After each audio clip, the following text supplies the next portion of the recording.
হোটেলের বেসমেন্টে থাকা একটি রেস্তোরাঁ থেকে আগুনের সূত্রপাত হয়ে দ্রুত পাশের ভবনে ছড়িয়ে পড়ে।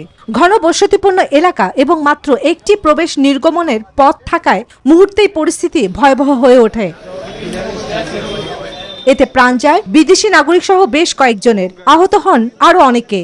मैं जब दुकान के लिए जा रहा था, यहाँ से थोड़ी आग लगी थी पहले, फिर उसके बाद में बढ़ती चली गई। 9:30 बजे करीब जा रहा था, 9 बजे तो यहाँ पे आग लग रही थी बहुत तेज। उस टाइम पे मैं तो जा रहे थे स्कूटी से, उस टाइम पे पूरी आग लग रही थी और हमने यहाँ पे रोक के देखा ना तो वहाँ से बिल्डिंग से लोग कूद रहे थे। करीब দমকলের একাধিক ইউনিট দীর্ঘ চেষ্টায় আগুন নিয়ন্ত্রণে আনে। প্রাথমিক তদন্ত বলছে হোটেলটির বৈধ অগ্নি নিরাপত্তা ছাড়পত্র ছিল না এবং অনুমোদনের বাইরে অতিরিক্ত কক্ষ পরিচালনা করা হচ্ছিল। 4 गाड़ी निकाल के हम हॉस्पिटल जा चुके हैं, वहां से कंफर्मेशन आई कि क्या पोजीशन है उनकी। लगभग 20 से 21 लोगों की कैजुअलिटी हुई है। अभी 7 से 8 लोग क्रिटिकल हैं, कुछ मैक्स में है, कुछ 2-3 लोग ट्रॉमा सेंटर में हैं। এদিকে নিহতদের প্রতি শোক জানিয়ে তাদের পরিবারের জন্য আর্থিক সহায়তার ঘোষণা দিয়েছেন প্রধানমন্ত্রী নরেন্দ্র মোদী। শোক জানিয়েছেন দিল্লির মুখ্যমন্ত্রীও। চন্দ্রানী চন্দ্রা, নিউজ 24।